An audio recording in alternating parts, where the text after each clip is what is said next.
We are Chris Lee and Blayne Gilmer of Southeastern 14 here to preview Mississippi State's road trip to Razorback Stadium, Fayetteville, Arkansas, to face the Arkansas Razorbacks, who are 2-5.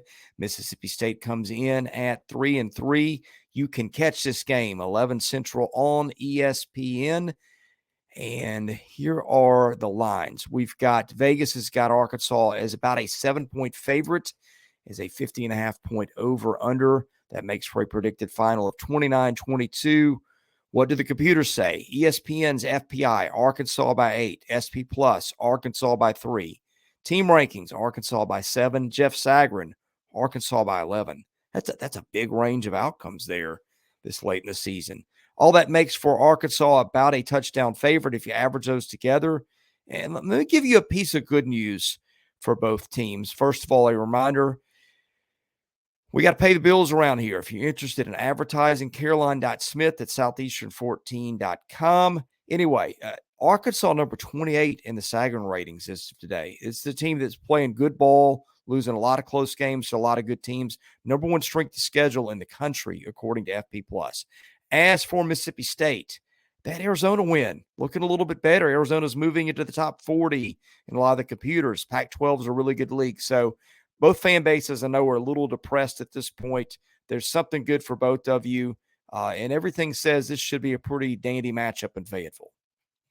Yeah, I mean, it's always when you've got a SEC West matchup, I tell people, all the time when we're talking on here, you can never take for granted these environments, Chris, in these ball games where you got teams that are just looking to get on the right track. You definitely have to think that Arkansas is going to try to play very inspired because they love their head coach. They love Sam Pittman. Those players have a connection with Sam Pittman, and they're not immune to seeing what's going on social media and hearing all the whispers and stuff like that. So they're going to come out and try to play inspired, just like they did at Tuscaloosa. Chris, they've lost to 3 of the better teams in the entire country if you had to go by a power ranking thing, by less than 7 points in the last 4 weeks. I mean, it's been a gauntlet of a schedule for Arkansas, and they've just been just a tad off here and there from having some big wins. Mississippi State, of course, trying to put their stamp on the Zach Arnett era, really have a launching off point. And we'll see if they're able to do it in Fayetteville. I'm excited to break down this matchup. Muted.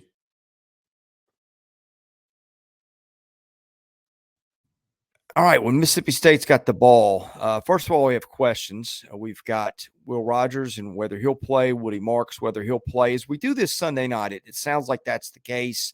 The Bulldogs have always got Mike Wright in reserve. If not, offense averaging 30.2 a game. Arkansas giving up 25.1 a game. Here are the numbers per play for both teams. State averaging 6.1 per snap, 5.7 per running play, 6.4 per passing play. Arkansas, 5.6 per snap, 5 flat per rushing play, 6.3 per passing play. Arkansas is forcing turnovers at a 2.5% rate. That's really good. State turning it over 1.9% of the time. And Arkansas can really get to the quarterback. 27 sacks this year. That defense has kept this team in a lot of games by forcing turnovers and getting after the passer, and has done a pretty good job so far.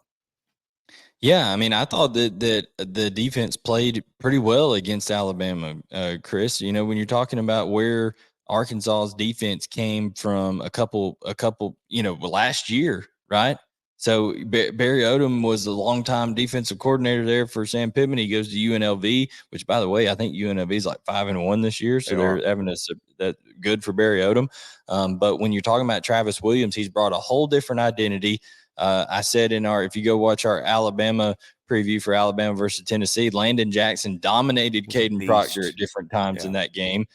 Did some really good things, but that 4-man front, the more aggressiveness on the back end, they've gone from, hey, whatever you think about how they've played, they've been better defensively than they were a year ago. They were 120 something in the country in total defense last year. Now they're up in the, depending on which metric you're looking at, anywhere from the high 40s to the early 60s, which not elite, Chris, but it's a lot better than the 120s. So they're getting a lot better over there with Travis Williams. And then the biggest question in this entire thing is, put injuries aside, we know Will Rogers and Woody Marks and Justin Robinson, we don't know if they'll be available. Zach Arnett's keeping all that close to the vest, but is there going to be balance? We've seen a performance against South Carolina where Will Rogers threw it all over the yards, and it looked more reminiscent of the Mike Leach era, throw it, 50 times and hope for the best. Or we've also seen, early in the year, just an absolute, dedication to running that football and not throwing it hardly at all. So can they find some type of balance against an Arkansas defense that I think is playing pretty good? Yeah, State is back to actually throwing it more than it runs it now. Pass plays 53% of the times, thanks to some recent more pass-heavy games, which frankly I think is the right move considering the way that offense was built. All right, let's talk about the defense for Mississippi State against Arkansas's offense.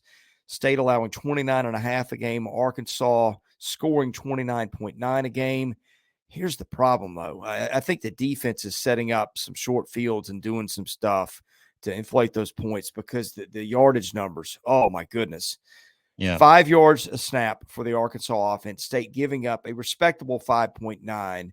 But here's where the problems come in for both teams. Arkansas averaging 3.8 yards per carry.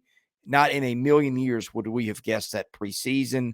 But, of course, the offensive line issues, the Rocket Sanders injury, and here we are. State is allowing 4.5 yards a rushing play, 7.2 per passing play, where they've really been – it's been ugly lately. State forcing turnovers 2% of the time. Arkansas coughing it up 1.6% of the time. Arkansas has been sacked 21 times. State has sacked the quarterback 16 times. I think the thing here, KJ Jefferson can really exploit that secondary if he can get time, but it's the if he can get time that is the biggest question. Yeah, he's just been harassed over and over again in terms of, pressure on him, and he's able to still find his way out in Houdini-like fashion and make some incredible plays. But there is basically no run game there for Arkansas, and everything is on KJ.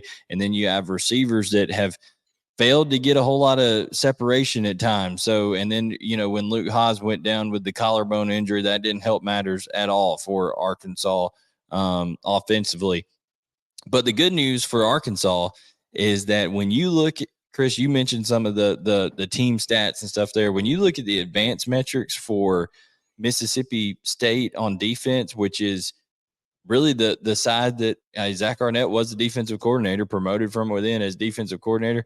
Chris, you kind of have to just hold your nose and swallow a little bit when you look at some of these numbers, because it is absolutely rough. When you talk about predicted points added on a per play basis, you're looking at Mississippi State. Each resulting play against them is almost giving up a quarter of a point, 0.237, which is way more than the league average. And also, Chris, defensive scoring opportunity. So when people get inside of Mississippi State's 40-yard line, you might as well go ahead and throw 7 on the board for the other team, because in 29 total opportunities inside of their 40-yard line, their defensive points per opportunity, 5.17. Chris, most times that's down way below 3 or in the 3s, holding people to field goals, but it has not been that way for Mississippi State. People get inside their 40, they're scoring a touchdown, is what it leads itself to. So that is music to Sam Pittman and KJ Jefferson's ears if they have an opportunity to not have some struggles, not only inside the 40, but in the red zone as well, being able to finish out some drives, which has plagued Arkansas at times this year. Okay, some other things to note. Mississippi State, 46 yards of penalties a game. Arkansas, 57. A lot of that's on the offensive line, but playing at home, maybe it's a little easier on the Razorbacks when they're not playing against crowd noise elsewhere. Special teams, 2 of the better units in the country. Mississippi State ranked 6th at SP+. Arkansas ranked 3rd. Cam Little having a big year, their kicker. All right, let's get down to it, Blayne. Look, I think Arkansas, again, number one strength of schedule in the country. Yes, there are issues offensively, but I just think this team is due a break. I just cannot trust what I've seen out of Mississippi State lately. The pass defense has been dreadful. We got questions about the offense, although to be fair, State has answered those with flying colors some weeks with Will Rogers having big games, with Woody Marks having big games. But yeah, I think Arkansas at home, the Razorbacks are the pick for me. What do you think? Yeah, I think KJ Jefferson, always you got to go with quarterback play and defense. Arkansas has a better defense. Arkansas has a better quarterback play. I think you take Arkansas. I wouldn't be surprised if they came out, played inspired, and especially if Will Rogers is not able to go or if he is limited in any way, that's going to be a tough environment for Mike Wright to walk into on an early kick there and then, get things going off. So give me Arkansas to win and cover in this game.